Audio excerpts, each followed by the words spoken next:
The room was dim, the kind of dim you only find in old studios where the air still carries the bassline of another era. And somewhere beneath that low hum, there was a voice, deep, steady, unhurried, sliding across a G-funk rhythm like it was born there. Before you even knew his name, you felt the weight of it. The calm in the chaos. The soul inside the street stories. Back then, hip-hop had a heartbeat you could hear from miles away. West Coast nights smelled like warm asphalt and possibility, and every car stereo seemed to play the soundtrack of a generation growing up too fast. But there was always that one voice rising above the smoke and the sirens, reminding you that melody had a place in the middle of the madness. And maybe the question we must ask now is this: what happens when the man behind that voice, the sound that held an entire era together, begins to lose the battle against the life he never escaped? Because before the fame, before the hooks that changed music forever, there was a young man searching for direction, and a world waiting to claim him. He grew up far from the bright lights he would one day stand under. His story began in Clarksdale, Mississippi, a place where Sunday mornings carried the sound of gospel choirs drifting through wooden church doors, and little kids learned harmony before they learned their own reflection. In that small town, a boy found his voice not on a stage, but in the pews, singing with his family as if music was something God placed directly in his hands. His father preached, his mother conducted the children's choir, and that house, modest, warm, full of faith, became the first studio he ever knew. By 6 years old, he wasn't just singing, he was feeling every note. And when he listened to Marvin Gaye, Stevie Wonder, or Maurice White, he didn't just hear music, he heard the path his life wanted to take. But life has its own timing, and at 14, his world shifted when his parents separated. The house divided, and so did the certainty of childhood. His mother moved the family to Long Beach, California, exposing him to a different rhythm entirely, a rhythm built on concrete, skateboards, bass lines, and dreams too big for the sidewalks that held them. Long Beach was a place where young boys turned pain into poetry, where talent grew in unexpected corners. And in a classroom there, he met two kids who would change the course of his life, a tall, skinny rapper named Snoop, and a soft-spoken DJ named Warren G. They weren't stars yet, just teenagers sharing the same lunch tables, playing football at recess, and going to church on weekends. But something connected them. Maybe it was the way Snoop bent words like they were made of rubber, or the quiet confidence Warren carried in his beats. Somewhere in all that noise, the boy from Mississippi realized he wasn't the only one chasing music. He didn't immediately see himself as the standout. Snoop was sharper, quicker with a verse. Warren had an ear for samples that most kids their age couldn't even fathom. But what he did have was a tone, a deep, church-born resonance that cut through the chatter. And slowly, almost quietly, he slipped from the back row of the choir into the front line of a movement. But before music could claim him fully, life pulled him in another direction. At 17, restless and unsure, he dropped out of high school and joined the Marines. Maybe he wanted discipline, maybe he wanted escape, maybe he just wanted to prove something to himself. But the uniform didn't fit the spirit inside him. He returned home without permission more times than the military could tolerate. The official story was misconduct. The truth was messier, heavier, coming home early one day and finding his girlfriend in bed with his cousin. The anger that followed wasn't the kind a young man can swallow. He confronted them, held them inside the house for days, an action fueled by heartbreak, not malice, but one that would follow him for years. When he returned to Long Beach for good, life didn't soften. Jobs were scarce, money even scarcer. His mother's patience had limits, and eventually he found himself without a home to return to. He turned to hustling, like too many young men who saw no other door open, and soon found himself facing a robbery charge after an incident at a check-cashing place. But even broken roads lead somewhere, and in the middle of that struggle, he reconnected with Snoop and Warren G., who, by that time, had been kicked out of their own homes too. 3 young men, homeless in different ways, but bound by the one thing they all still trusted, music. They formed a group. 3 voices, 3 stories, 1 dream. They called themselves 213, after the area code of the place that raised them. Recorded homemade demos at a friend's house and later inside VIP Records, the same record store that stood like a landmark for every kid in Long Beach who ever believed in the power of a beat. The tapes didn't just circulate, they spread like wildfire. Los Angeles started whispering their names. You could find their sound in cars cruising Crenshaw, in backyard kickbacks, in mixtapes that changed hands a dozen times a night. And yet, greatness still waited behind one more door. That door opened at a party. Warren G., being Dr. Dre's younger brother, had always believed in the group, even when Dre brushed them off as not ready yet. But that night, Warren didn't ask permission. He plugged in a tape, hit play, and let the room decide. Heads nodded. Conversations stopped. People who'd come for drinks ended up listening in awe. And Dr. Dre, standing in that same room, finally heard what his brother had been insisting all along. He pulled Snoop into the studio, then into the heart of what would become Death Row Records. And where Snoop went, his brothers followed. The boy from Mississippi, the one who grew up singing gospel, who wandered through heartbreak, who drifted through the Marines, who spent too many nights searching for purpose, was about to find his place inside the most powerful West Coast machine in hip-hop history. There are moments in music history when everything feels like it's moving toward one voice, and for a time, that voice belonged to him. When he stepped into Dr. Dre's studio, he didn't arrive with the confidence of a superstar. He came as the quiet one, the one who didn't talk much, the one people underestimated because he didn't need to raise his tone to be heard. But once the music started and his voice fell into the pocket of a G-funk groove, the room always changed.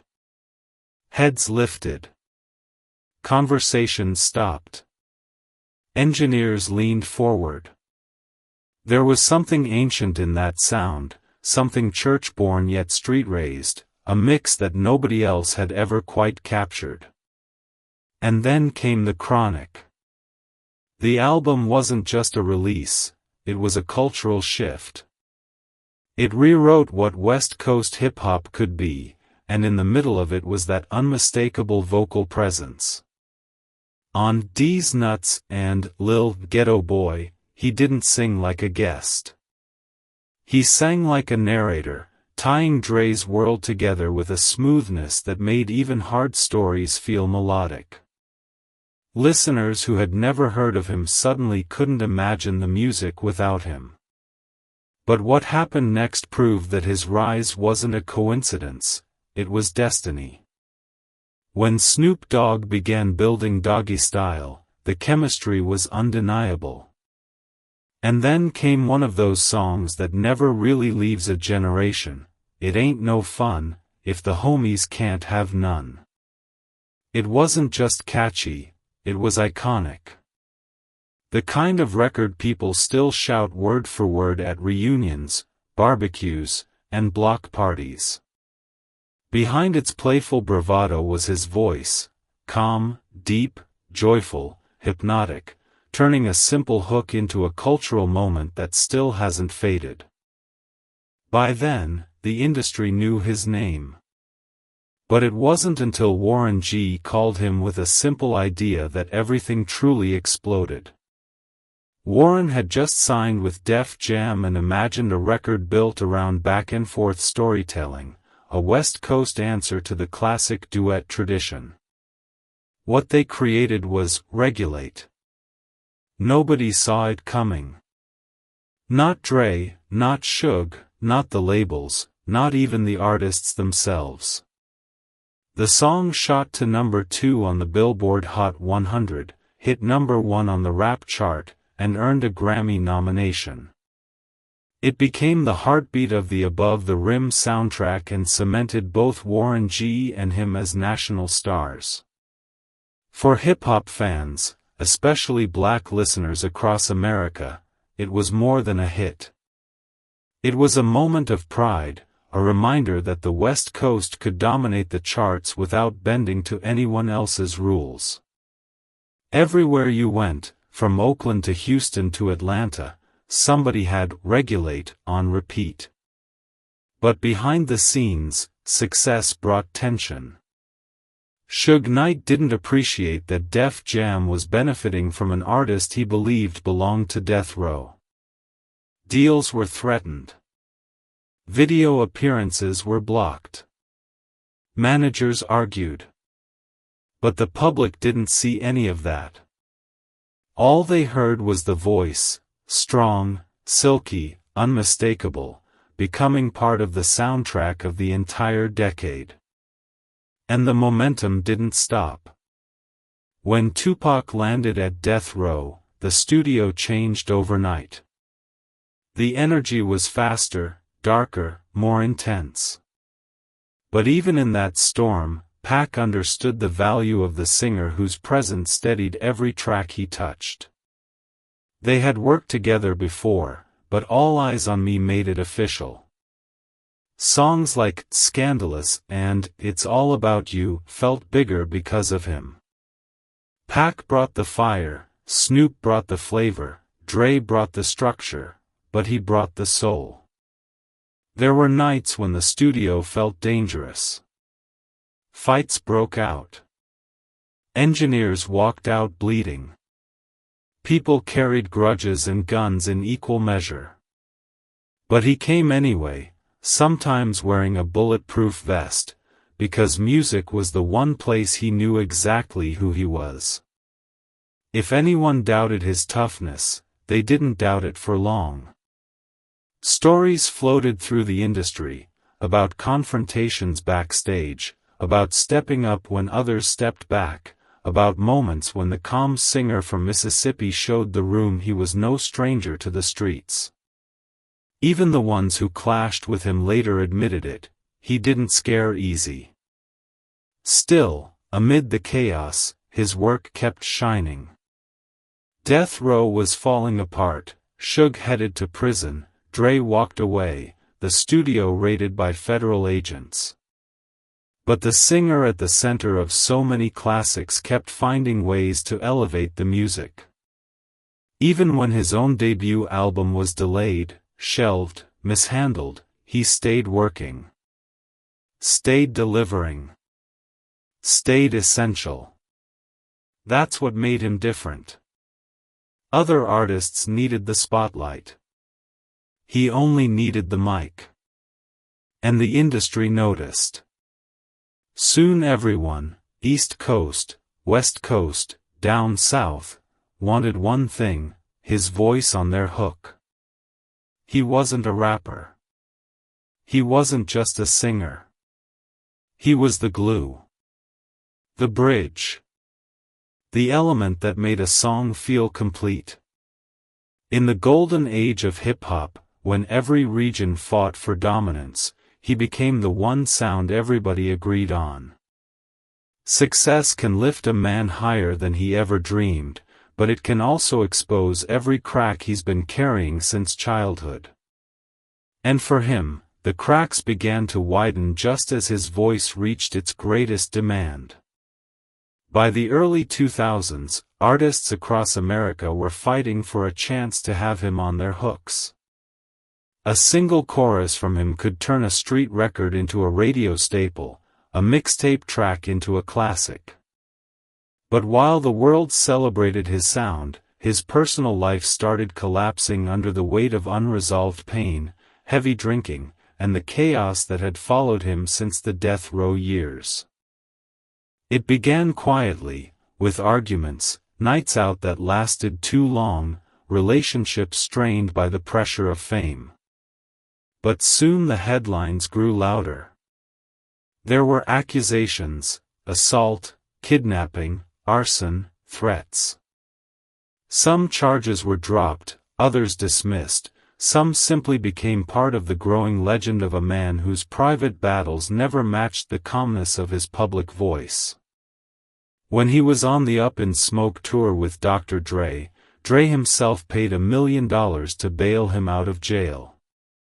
That's how much the industry valued him, but also how deeply he was sinking into turmoil.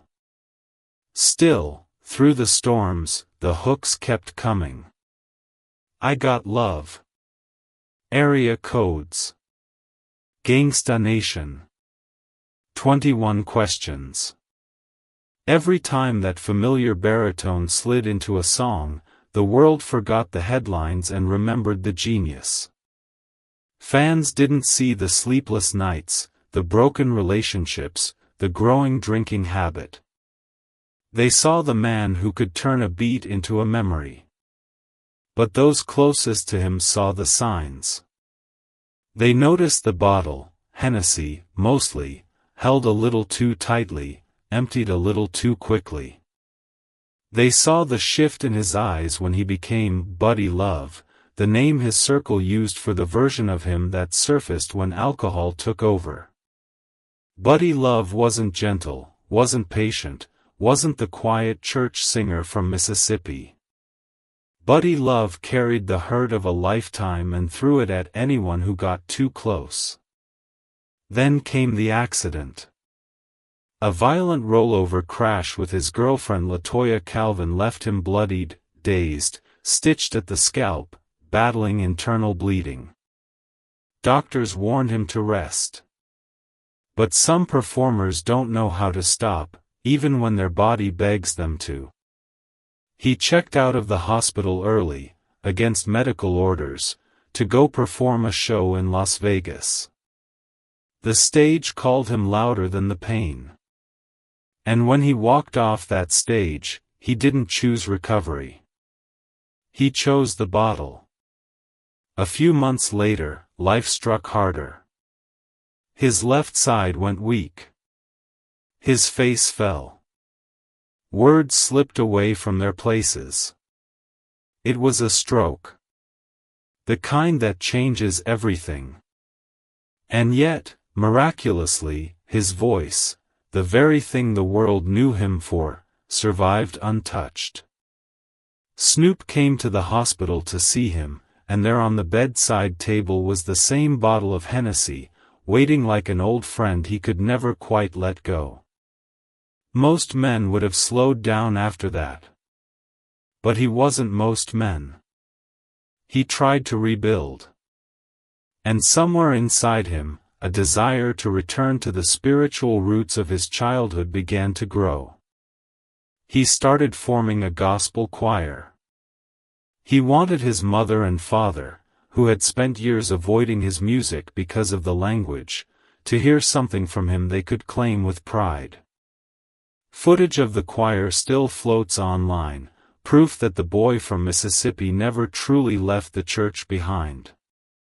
But addiction doesn't disappear just because the heart wants change. He kept drinking while taking medication, stacking danger upon danger until the inevitable happened. Another confrontation. Another court date. Another restraining order. And then, the moment from which there was no return, a second stroke. This one didn't spare him. It took nearly everything: his movement, his independence, his ability to speak. He was placed on life support, his world suddenly reduced to hospital walls and quiet machines. The man whose voice once carried across festivals, stadiums, and neighborhoods now could barely lift his head. The hooks that changed hip-hop belonged to a body that could no longer even stand. Friends visited. Some cried. Others felt helpless. And fans, who didn't know the details, only sensed that something was terribly wrong. That a chapter was closing. That one of the most important voices of their generation was slipping away. In March 2011, after years of fighting battles seen and unseen, his body could no longer keep up. The complications from his strokes became too heavy, and he passed at just 41 years old. A legend lost. A voice silenced. A chapter in hip-hop history closed with a weight that still lingers today. He had risen from a gospel-singing boy in Mississippi to the king of West Coast hooks. And he had fallen just as dramatically, undone by the same demons that too often chase black artists who come from streets where survival is the first lesson learned. His story did not end on a stage. It ended in a hospital room, surrounded not by applause but by memories. A warning. A whisper. A plea for all of us to take better care of ourselves, before the music stops. When news of his passing reached the public, it moved through the country like a quiet shockwave. Not the explosive kind that fills headlines for days, but the softer, heavier kind, the kind that leaves people sitting still for a moment, remembering where they were when they first heard that voice glide across a hook. To fans across America, his death felt personal. It felt like losing a piece of the soundtrack that had carried them through car rides, block parties, heartbreaks, and long nights when music was the only thing that made sense. Across the West Coast, radio hosts spoke his name with reverence. DJ crews revisited classic records, letting his voice stretch into the airwaves one more time. Artists from every region, East, West, South, Midwest, paid tribute, because although regional rivalries had shaped their careers, his sound had always belonged to everyone. You didn't need to be from California to feel the warmth of a Nate Dogg hook. You just needed to have lived through a moment where music saved you. But behind the public tributes, a more complicated story unfolded.